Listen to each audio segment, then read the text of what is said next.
We're here today to talk about a specific question brought up by one of the viewers who is having difficulty even sharing all of it. So we're going to actually read the part that she wrote to us. She says, "I have been struck by an insight that is difficult to share. It is the connection between worldwide distress and the wishes of those who hate. It is as though those who hate women, gays, people in need, and we all need to protect the innocent, the children, and the rivers. We seem to shy away from speaking of the darkness, with good reason. I drum, I use my shaker, I support others, I write poems, I sit and speak in circles of women. I learn from Creator, from the forest, the ocean, from loving, and from loss. My question is in there, Elizabeth. I'm just not quite sure what it is." Well, we sure do hear you. Yeah. We sure do hear you, Deanne. And we honor it. Well, let's start by pulling a card right from the beginning, just to see what the cards have to say with that question in mind. Temple. So we have to listen to our body temple. You know, the body's always the way, and certainly when we're dealing with things of darkness. So make sure you listen all the way to the end, because we're going to address this whole idea of the darkness and the things that are happening in the world right now, and how that affects us as wild women. And most of us probably, a lot of us are empaths, which meaning that we feel a lot of things that sometimes other people don't. Yeah, we feel the energies. We're definitely connected to them. The energies of others, the energies of the planet. We were talking about trees connected, connected to all of us. We feel them. We feel them. So that makes our job as healers and as women and sitting in circle makes our job even more difficult in a way, because we tend to have to rise up from that place of some things that we already see. So when you see what's there, it's really hard to ignore it now, because we've opened the door. So we've had the key to the mystery, as we were talking in another where we took the key and it's like open sesame. Now that we know, and now that we're asking the questions, the door is open, and we're really opening the unconscious. But in this case, we're also opening the unseen world and different things that we don't often really know a whole lot about. And so you have to be very diligent with yourself in determining what it is that you want to deal with and what it is that you don't want to deal with. So I want to start by saying that as well. Yeah.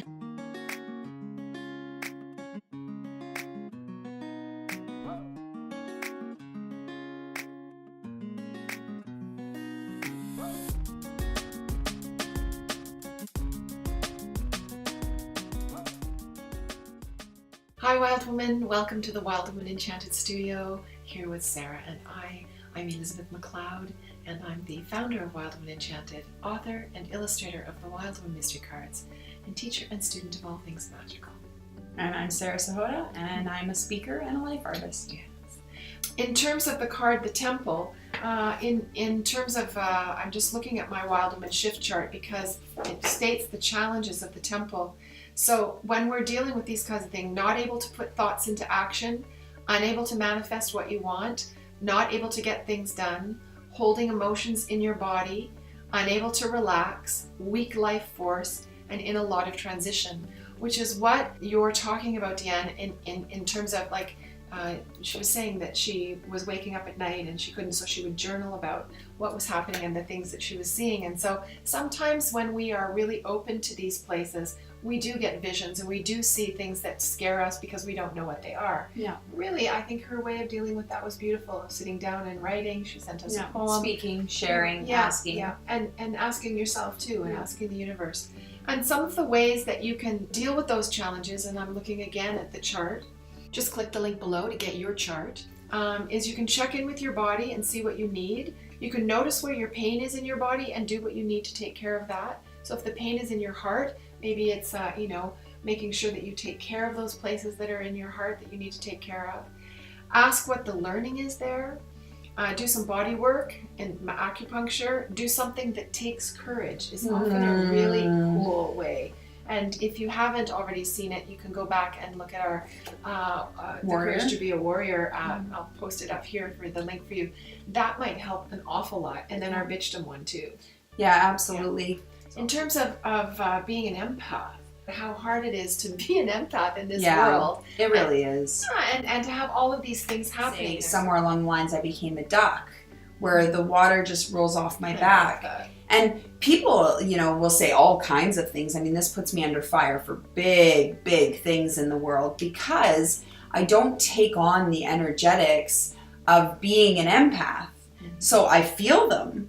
I feel them loud and clear. I know when the energies are off. So how do we be empathetic while not taking it on like it's us? Well, that's, where the temple card really comes in because, you've got to take care of your body temple. Yeah, in here. Yeah, because, if you're really taking care of that, if you're feeling like all of that's coming in, then you need to retreat. Yeah. You need to take some time to let yourself rock in the arms of wherever you need to be. Yeah. Because if you can do that, then you can figure out what it is that you need to restore. It might be that you just need to restore. It's like making sure that your own things are taken care of.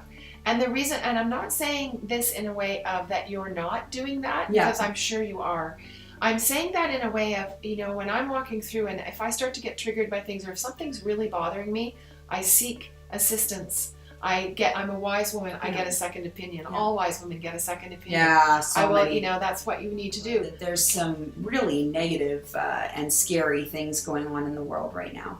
And, we need to learn to be responsible and at the same time to not allow that fear to become something we live with. Mm-hmm. What did we pull? Evolution. Oh, yeah. So when you're talking about fear, it's part of the evolution of our process. It's sort of like when you become afraid, then that's a really good time to sit down and say, okay, I need to do some inner work here and I need to work this out. I need to reach out and talk to somebody. Yeah, and the world's afraid enough.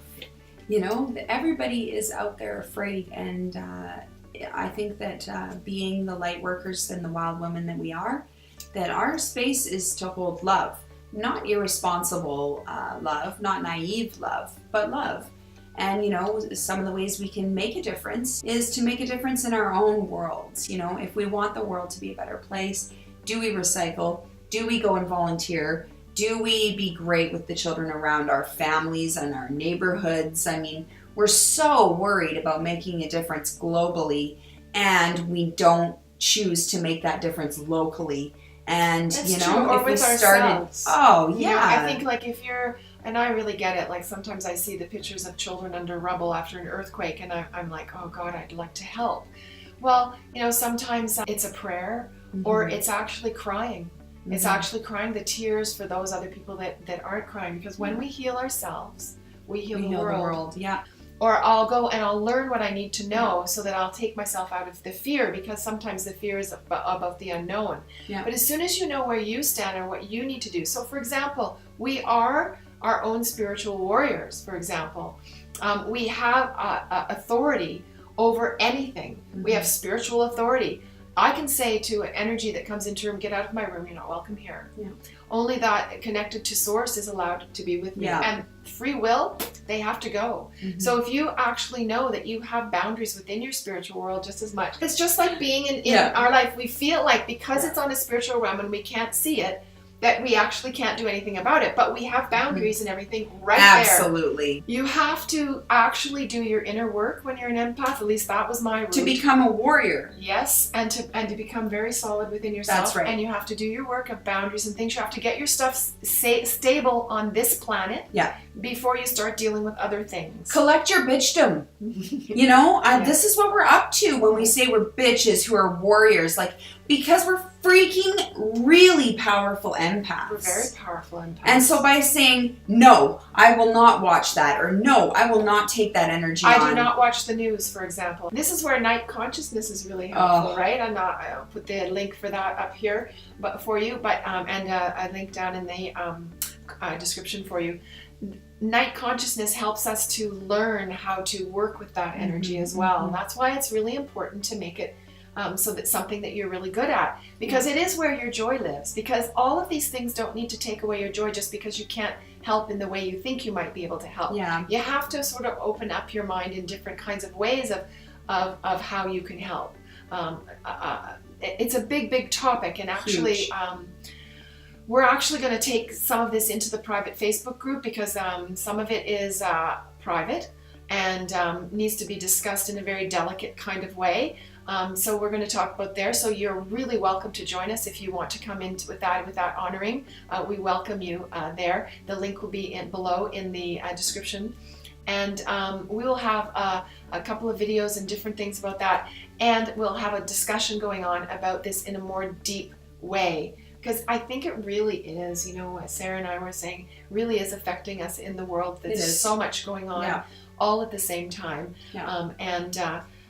So many things that need to be talked about that aren't being talked about, or that are being afraid to be talked about because so many people have reactions and get triggered. So let's take it into a sacred, safe place. I want to honor Deanne when she says, you know, I have an insight here and it's difficult to share. I really want to honor that. So let's take it there. Hey, Sarah? Oh, I'm so excited to take it there.